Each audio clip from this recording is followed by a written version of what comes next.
भारत की ऐसे खूबसूरत जगह जहां भारत के ही लोगों का जाना बैन है।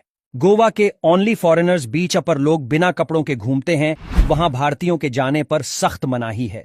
गोवा की अर्थव्यवस्था पूरी तरह से पर्यटन पर निर्भर है, जिसका बड़ा हिस्सा विदेशी पर्यटकों से आता है। कहा जाता है कि यहां कई ऐसे समुद्री बीच हैं जहां सिर्फ विदेशी पर्यटकों को ही एंट्री दी जाती है।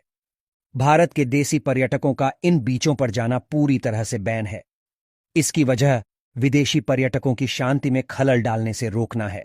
अंडमान निकोबार का north sentinel island. Andaman Nicobar द्वीप समूह के एक द्वीप नॉर्थ सेंटिनल आइलैंड में सिर्फ आदिवासी निवास करते हैं।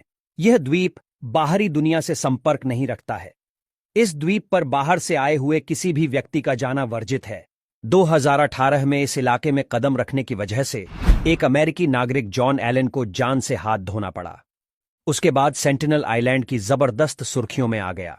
30,000 साल से भी पुराने सेंटिनल आदिवासियों के साथ कुछ मौकों पर बाहरी दुनिया का कांटेक्ट हुआ है, लेकिन उनके प्रतिरोध की वजह से ही भारत सरकार ने भी इस इलाके में किसी के जाने पर पाबंदी लगा दी। कहा जाता है कि सेंटिनल लोग इतने खतरनाक होते हैं कि वहां जाने वाले लोगों को मारकर खा जाते हैं। बैरन आइलैंड अंडमान। बैरन आइलैंड अंडमान में स्थित है, जो कि भारत का इकलौता ज्वालामुखी है। यह एक्टिव टेक्टोनिक प्लेट्स के बीच स्थित है। इस आइलैंड को आप समुद्री यात्रा के दौरान देख सकते हैं, लेकिन यहां पर किसी को उतरने की अनुमति नहीं है। हिमाचल प्रदेश में कसोल इलाके का फ्री कैफे। हिमाचल प्रदेश के कसोल में फ्री कसोल कैफे बना हुआ है। उस कैफे का संचालन इजरायली मूल के लोग करते हैं। वहां पर भारतीय पर्यटकों का जाना बैन है। कैफे के संचालकों का कहना है कि वह केवल अपने मेंबर्स को ही भोजन और स्नैक्स सर्व करते हैं। इस मुद्दे पर कई बार विवाद भी हो चुका है, लेकिन अर्थव्यवस्था में विदेशी पर्यटकों के बड़े हिस्से को देखते हुए सरकार इस मामले में ज्यादा कड़ाई नहीं करती। बंगलुरु का यूनोइन होटल। बंगलुरु शहर के यूनोइन नाम के एक होटल में भी भारतीय लोगों के जाने पर रोक थी। होटल में केवल जापान के लोगों को ही एंट्री दी जाती थी। इस होटल को साल 2012 में बनाया गया था।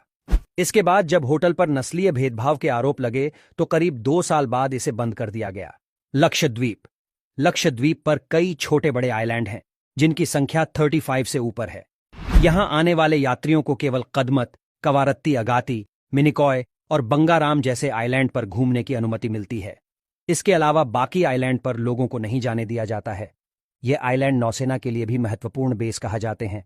ऐसे में यहां सुरक्षा मानकों का ध्यान रख किसी भी आम व्यक्ति को आने की अनुमति नहीं है।